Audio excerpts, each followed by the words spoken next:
श्रीविष्णु अष्टोत्तरशतनाम स्तोत्रम् अष्टोत्तरशतं नाम्नां विष्णोरतुलतेजसः यस्य श्रवणमात्रेण नरो नारायणो भवेत्। विष्णुर्जिष्णुर्वषट्कारो देवदेवो वृषाकपिः दामोदरो दीनबन्धु रादिदेवोदिते स्तुतः। पुण्डरीकः परानन्दः परमात्मा परात्परः परशुधारि विश्वात्मा कृष्णः कलिमलापः कौस्तुभोद्भासितो रस्को नरो नारायणो हरिः। हरो हरप्रियः स्वामी वैकुण्ठो विश्वतोमुखः ऋषिकेशो प्रमेयात्मा वराहो धरणीधरः वामनो वेदवक्ता च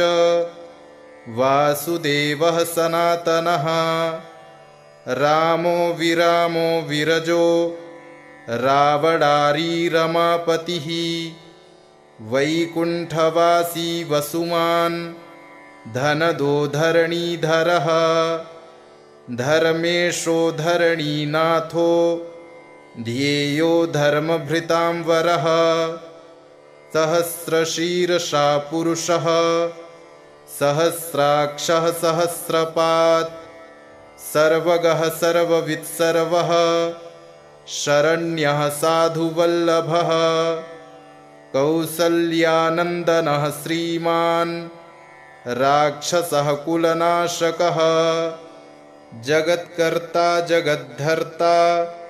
जगज्जेता जनार्तिः जानकीवल्लभो देवो जयरूपो जलेश्वरः क्षीराब्धिवासी क्षीराब्धि तनया वल्लभस्तथा शेषशायी पन्नगारी वाहनो विष्टरस्रवः माधवो मथुरानाथो मुकुन्दो मोहनाशनः दैत्यारिः पुण्डरीकाक्षो यच्युतो मधुसूदनः सोमसूर्याग्निनयनो नृसिंहो भक्तवत्सलः नित्यो निरामयः शुद्धो वरदेवो जगत्प्रभुः हयग्रीवो जितरिपु रूपेन्द्रो रुक्मिणीपतिः सर्वदेवमयः श्रीशः सर्वाधारः सनातनः सौम्यः सौम्यप्रदः स्रष्टा विश्वक्सेनो जनार्दनः यशोदातनयो योगी योगशास्त्रपरायणः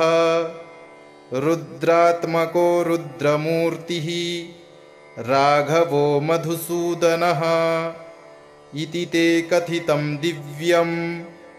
नाम्नामष्टोत्तरं शतम् सर्वपापहरं पुण्यं दिव्योरतुलतेजसः दुःखदारिद्र्यदौर्भाग्य नाशनं सुखवर्धनं सर्वसम्पत्करं सौम्यं महापातकनाशनं प्रातरुत्थाय विप्रेन्द्र पठेदेकाग्रमानसः यस्य नश्यन्ति विपदां राशयः सिद्धिमाप्नुयात्। अष्टोत्तरशतं नाम्नां विष्णोरतुलतेजसः यस्य श्रवणमात्रेण नरो नारायणो भवेत्। विष्णुर्जिष्णुर्वषट्कारो देवदेवो वृषाकपिः दामोदरो दीनबन्धु रादिदेवोदिते स्तुतः। पुण्डरीकः परानन्दः परमात्मा परात्परः परशुधारि विश्वात्मा कृष्णः कलिमलापः कौस्तुभोद्भासितो रस्को नरो नारायणो हरिः हरो हरप्रियः स्वामी वैकुण्ठो विश्वतोमुखः ऋषिकेशो प्रमेयात्मा वराहो धरणीधरः वामनो वेदवक्ता च वासुदेवः सनातनः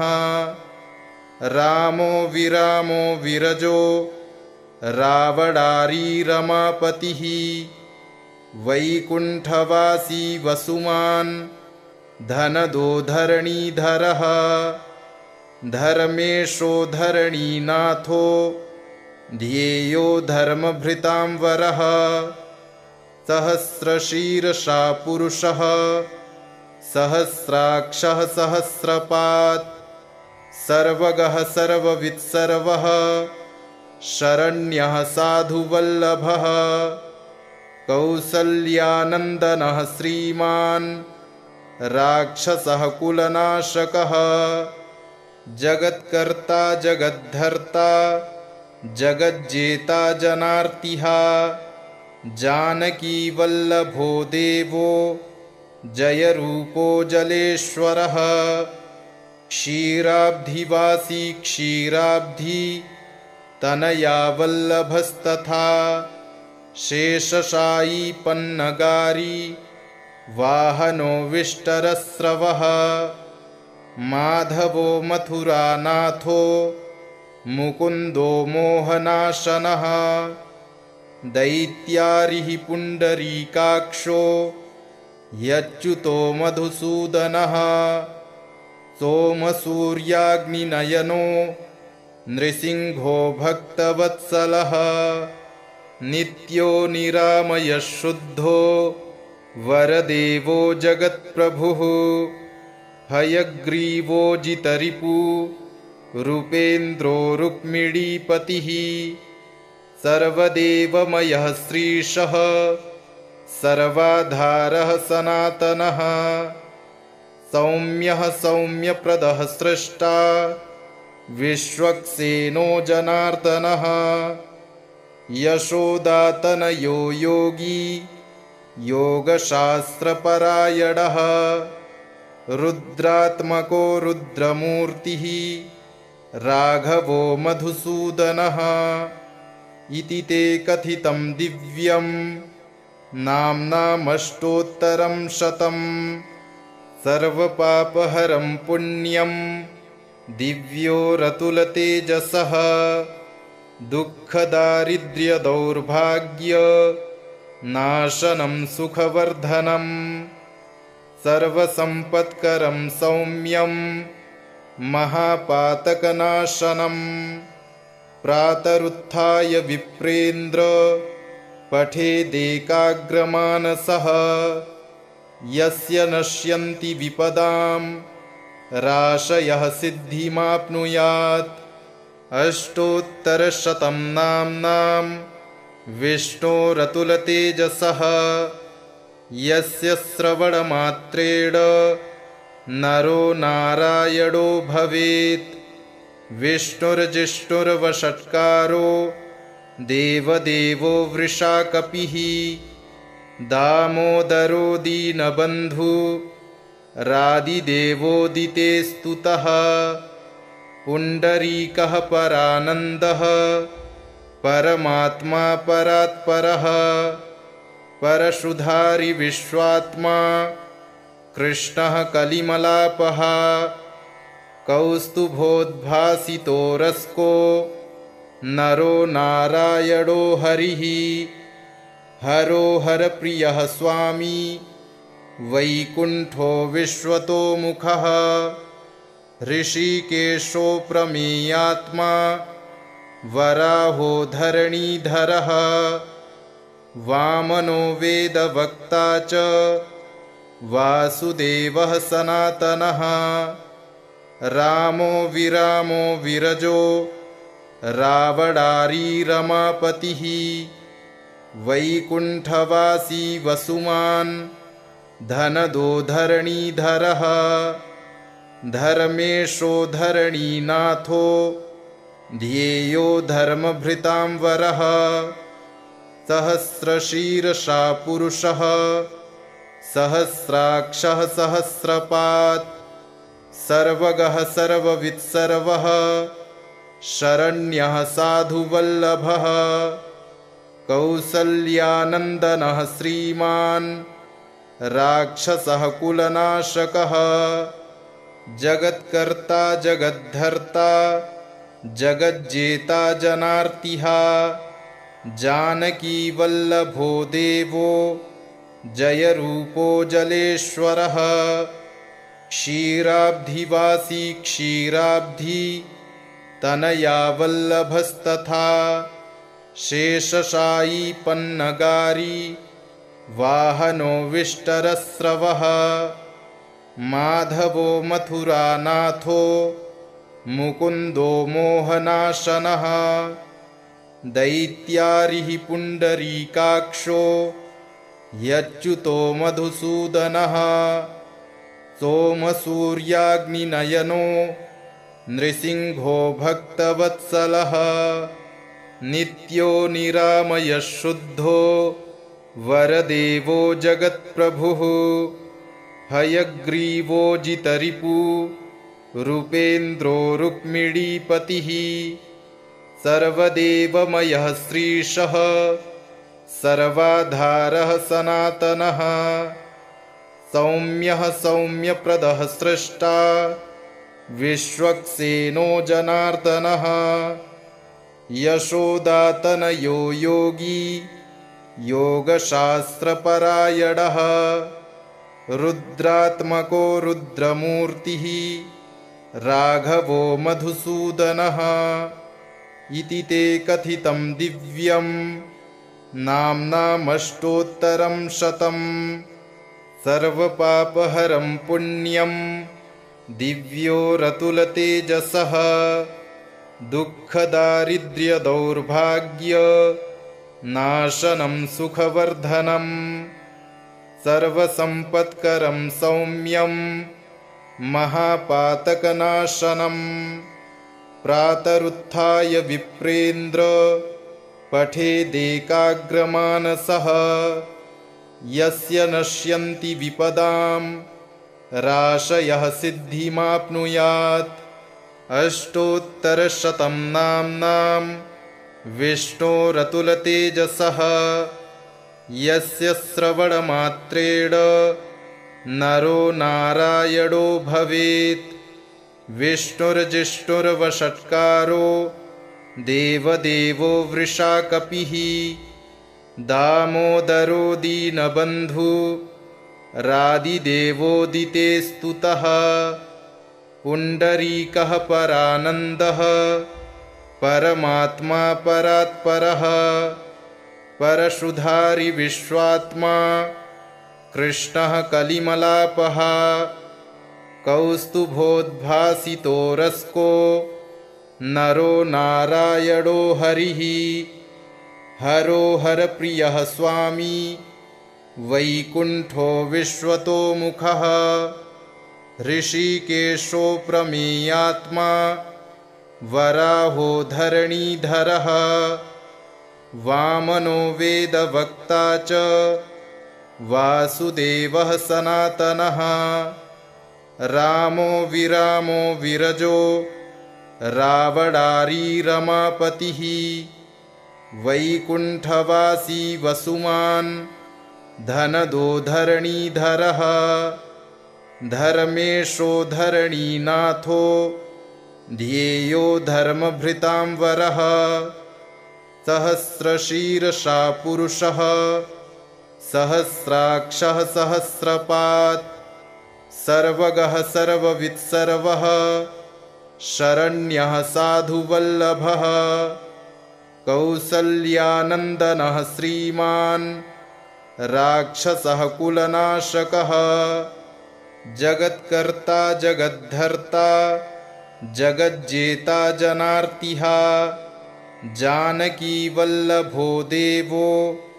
जयरूपो जलेश्वरः क्षीराब्धिवासी क्षीराब्धि तनया वल्लभस्तथा शेषशायी पन्नगारी वाहनो विष्टरस्रवः माधवो मथुरानाथो मुकुन्दो मोहनाशनः दैत्यारिः पुण्डरीकाक्षो यच्युतो मधुसूदनः सोमसूर्याग्निनयनो नृसिंहो भक्तवत्सलः नित्यो निरामयः शुद्धो वरदेवो जगत्प्रभुः हयग्रीवो जितरिपु रूपेन्द्रो रुक्मिणीपतिः सर्वदेवमयः श्रीशः सर्वाधारः सनातनः सौम्यः सौम्यप्रदः स्रष्टा विश्वक्सेनो जनार्दनः यशोदातनयो योगी योगशास्त्रपरायणः रुद्रात्मको रुद्रमूर्तिः राघवो मधुसूदनः इति ते कथितं दिव्यं नाम्नामष्टोत्तरं शतम् सर्वपापहरं पुण्यं दिव्यो रतुलतेजसः दुःखदारिद्र्यदौर्भाग्य नाशनं सुखवर्धनं सर्वसम्पत्करं सौम्यं महापातकनाशनं प्रातरुत्थाय विप्रेन्द्र पठेदेकाग्रमानसः यस्य नश्यन्ति विपदां राशयः सिद्धिमाप्नुयात् अष्टोत्तरशतं नाम्नां विष्णोरतुलतेजसः यस्य श्रवणमात्रेण नरो नारायणो भवेत्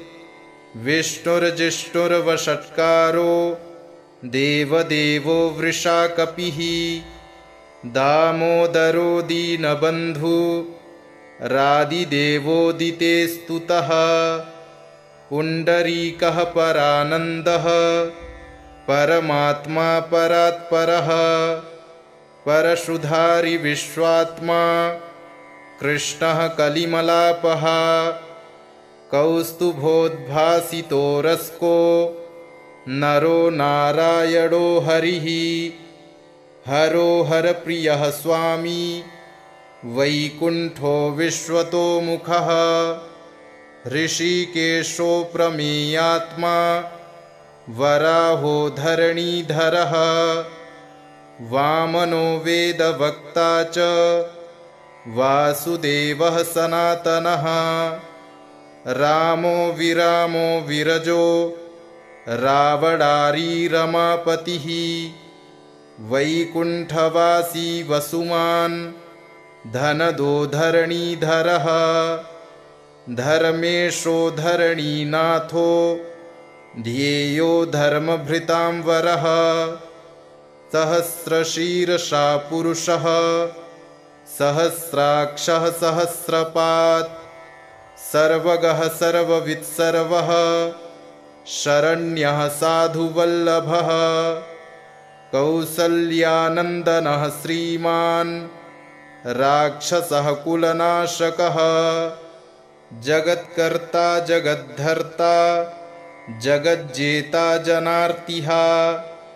जानकीवल्लभो देवो जयरूपो जलेश्वरः क्षीराब्धिवासी क्षीराब्धि तनया वल्लभस्तथा शेषशायी पन्नगारी वाहनो विष्टरस्रवः माधवो मथुरानाथो मुकुन्दो मोहनाशनः दैत्यारिः पुण्डरीकाक्षो यच्युतो मधुसूदनः सोमसूर्याग्निनयनो नृसिंहो भक्तवत्सलः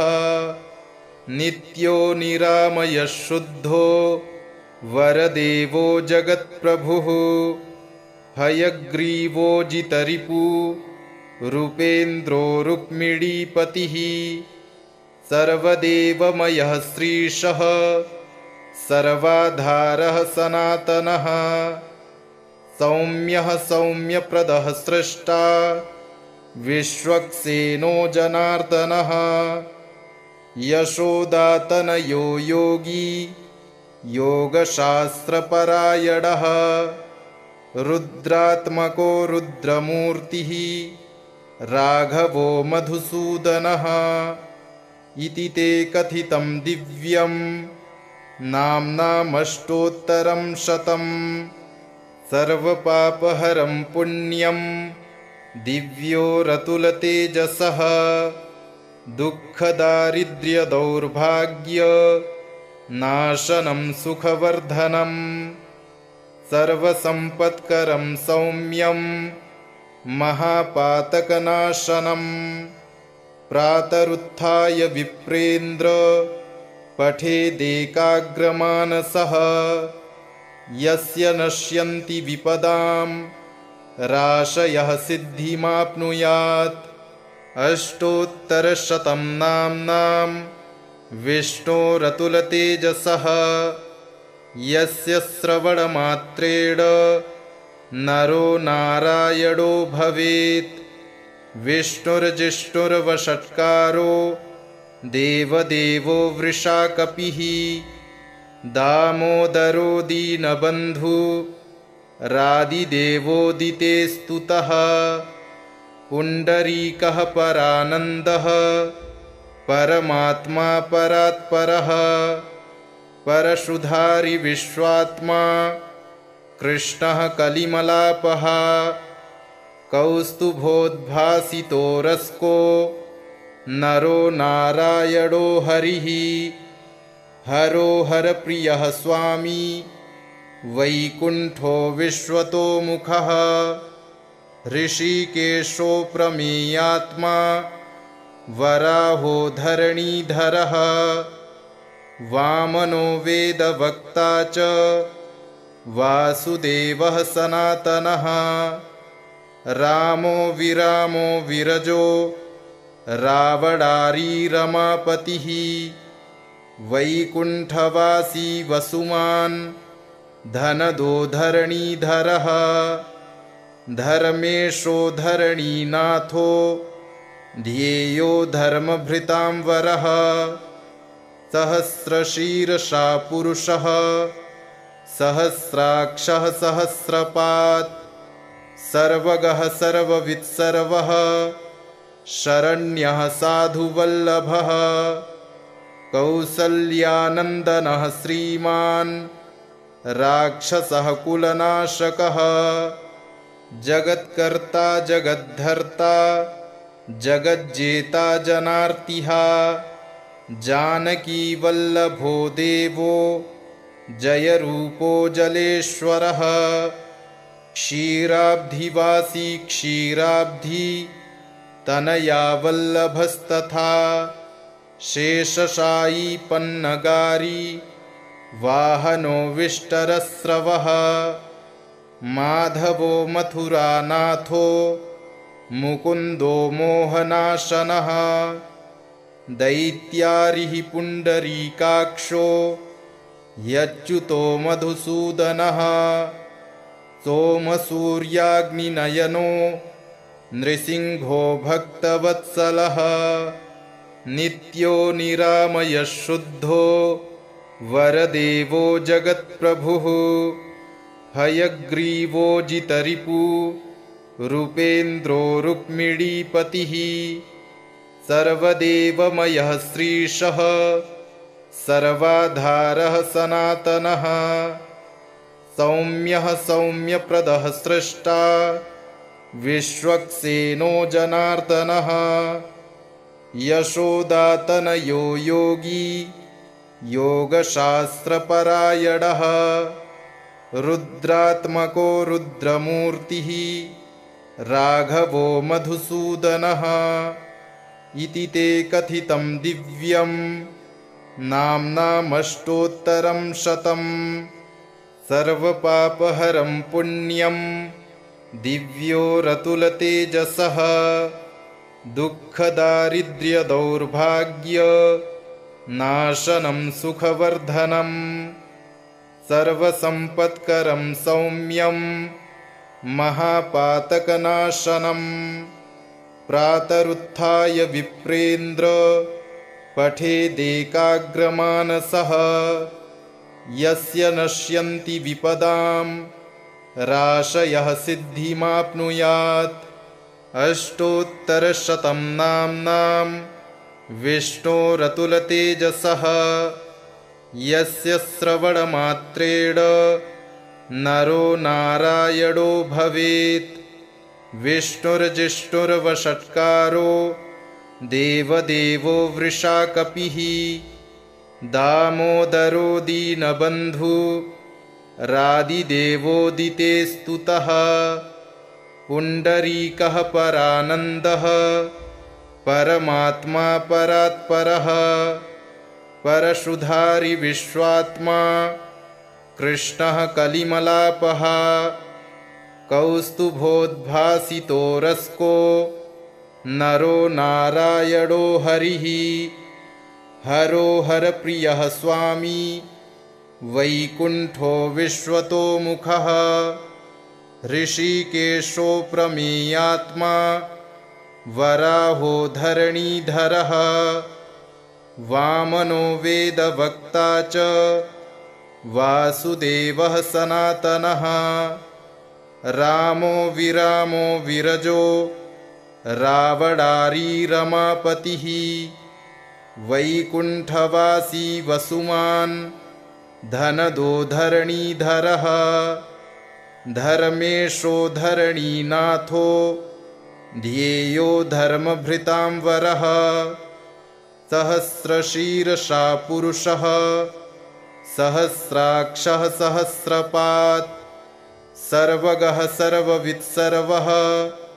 शरण्यः साधुवल्लभः कौसल्यानन्दनः श्रीमान् राक्षसः कुलनाशकः जगत्कर्ता जगद्धर्ता जगज्जेता जनार्तिः जानकीवल्लभो देवो जयरूपो जलेश्वरः क्षीराब्धिवासी क्षीराब्धि तनया वल्लभस्तथा शेषशायी पन्नगारी वाहनो विष्टरस्रवः माधवो मथुरानाथो मुकुन्दो मोहनाशनः दैत्यारिः पुण्डरीकाक्षो यच्युतो मधुसूदनः सोमसूर्याग्निनयनो नृसिंहो भक्तवत्सलः नित्यो निरामयः शुद्धो वरदेवो जगत्प्रभुः हयग्रीवो जितरिपु रूपेन्द्रो रुक्मिणीपतिः सर्वदेवमयः श्रीशः सर्वाधारः सनातनः सौम्यः सौम्यप्रदः स्रष्टा विश्वक्सेनो जनार्दनः यशोदातनयो योगी योगशास्त्रपरायणः रुद्रात्मको रुद्रमूर्तिः राघवो मधुसूदनः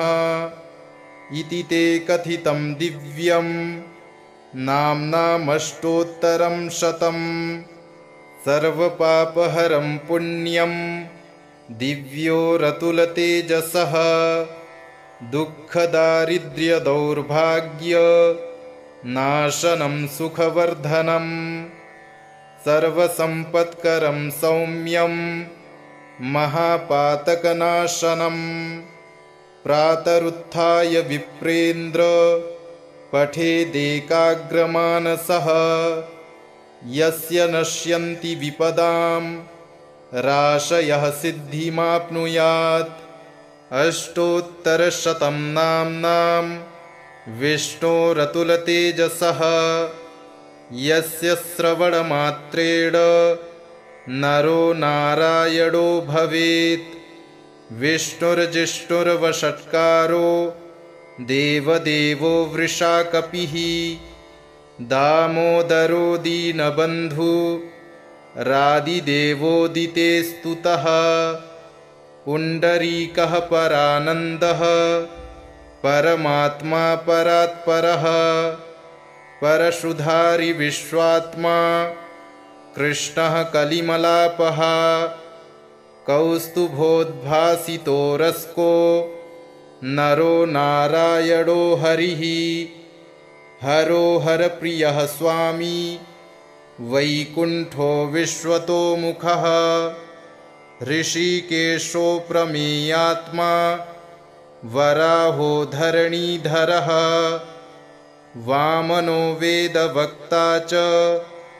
वासुदेवः सनातनः रामो विरामो विरजो रावणारी रमापतिः वैकुण्ठवासी वसुमान् धनदो धरणीधरः धर्मेशो धरणीनाथो ध्येयो धर्मभृतांवरः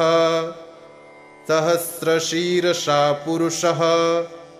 सहस्राक्षः सहस्रपात् सर्वगः सर्ववित्सर्वः शरण्यः साधुवल्लभः कौसल्यानन्दनः श्रीमान् राक्षसः कुलनाशकः जगत्कर्ता जगद्धर्ता जगज्जेता जनार्तिः जानकीवल्लभो देवो जयरूपो जलेश्वरः क्षीराब्धिवासी क्षीराब्धि तनया वल्लभस्तथा शेषशायी पन्नगारी वाहनो विष्टरस्रवः माधवो मथुरानाथो मुकुन्दो मोहनाशनः दैत्यारिः पुण्डरीकाक्षो यच्युतो मधुसूदनः सोमसूर्याग्निनयनो नृसिंहो भक्तवत्सलः नित्यो निरामयः शुद्धो वरदेवो जगत्प्रभुः हयग्रीवो जितरिपु रूपेन्द्रो रुक्मिणीपतिः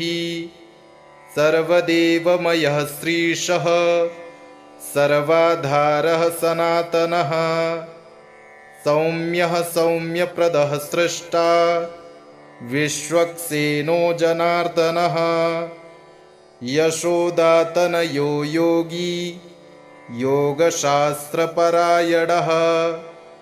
रुद्रात्मको रुद्रमूर्तिः राघवो मधुसूदनः इति ते कथितं दिव्यं नाम्नामष्टोत्तरं शतं सर्वपापहरं पुण्यं दिव्यो रतुलतेजसः दुःखदारिद्र्यदौर्भाग्य नाशनं सुखवर्धनं सर्वसम्पत्करं सौम्यं महापातकनाशनं प्रातरुत्थाय विप्रेन्द्र पठेदेकाग्रमानसः यस्य नश्यन्ति विपदां राशयः सिद्धिमाप्नुयात् इति श्रीविष्णुअष्टोत्तरशतनामस्तोत्रम् सम्पूर्णम्।